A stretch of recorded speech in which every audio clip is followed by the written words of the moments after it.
Hi everyone! So this is gonna be a beginner's guide to makeup video, and I was looking at my old one and I didn't really like it, just because I didn't have that much brushes at the time. I've added onto my collection, and this video is gonna be in parts because this does not go longer than 10 minutes, so I'm just gonna have to start off little by little, so there will be a couple of videos that you can watch. So this is officially part 1. Okay. So for those of you that are not familiar when someone says like the lower lash line, the waterline, the upper lash line, the brow bone, all that, I'll just give you a little tour. So in makeup terms, this is considered the crease. It's in here. See where it's from here. The brow bone is right here. You can actually feel it. It's kind of gross, but you can. Then here's the lower lash line, not the inside. The inside is the waterline. Here is actually the lash line.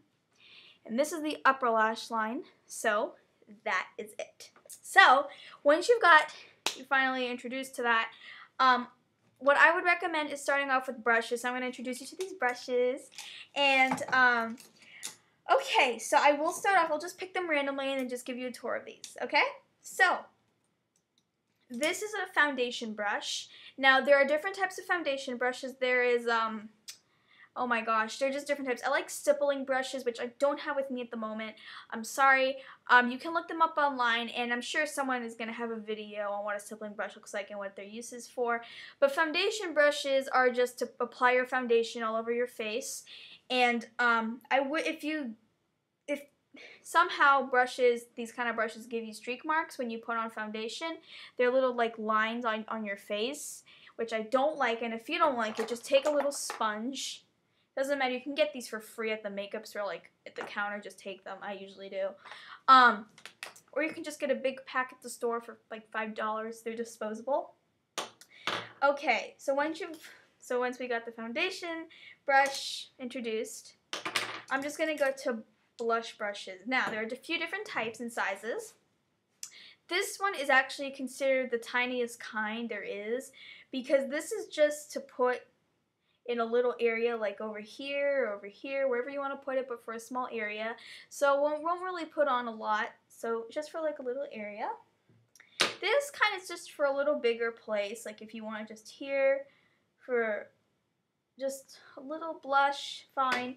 This one is just for the whole cheek.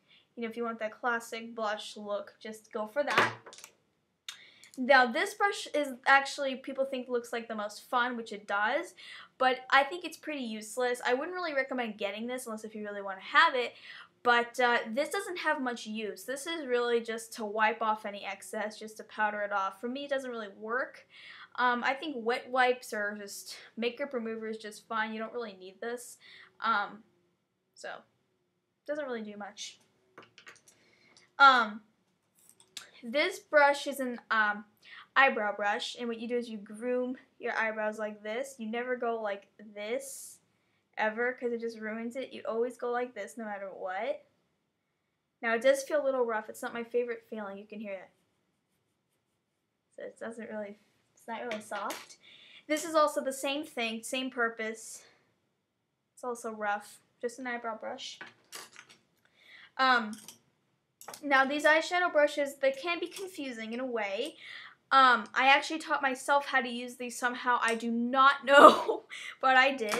Now, this brush is just a plain old brush. It's the same thing as this guy, but I'll explain this one in a minute. This one is just meant to use all over your eyelid, or for the crease, just for the eyelid. You could choose. It does not matter where you put it. This one is for the eyebrow bone, which you would use for highlighting, which I will get to later. So this is for highlighting, where you want to put on your eyebrow bone for like the lightest shade. But like I said, I will get there. This one, personally, I like to use it for my crease, which is right here. So there are different types of techniques. You can look on my makeup tutorials. There are different types of techniques. There's like this in a windshield wiper motion. There's just going like this, just kind of blotching it in. There's just different types, but you can use this for the entire eyelid, but personally this works better just for my crease. This one is an angled eyeliner brush. So you could see it's pretty cut off there, so it's not even at all. Now what you would do is you go on the upper lash line, just kind of trace it and put on your eyeliner, or you could use it for your lower lash line if you want. It's optional. It's not really recommended, but you can. It won't kill you. Then there is the other eyeliner brush. It basically does the same purpose, except just not for like a curved look like you would. You can. It's just a different shape. That's how most of these brushes are. Now, these are all lip brushes. So some of these are not really what you call clean right now because I use them. I just have to learn how to clean these. Okay, so these are like the lip brushes / concealer brushes like this. This can also be used for lips too. It's like multifunctional. I basically use it for my lips because I just use concealer with my fingers or just that. But lipstick, it's okay. If you want to be more precise, then yes, it's best to use a brush. Now this is the last brush that I've got at the moment. This is just, oh my gosh, there is so much green on this. Anyway, this is just, I usually use for pigments. You can use it for eyeshadow too, but recommendedly I use this for pigments. So, this is just a little brush tour. So, yeah, get ready for part 2 on the next chapter.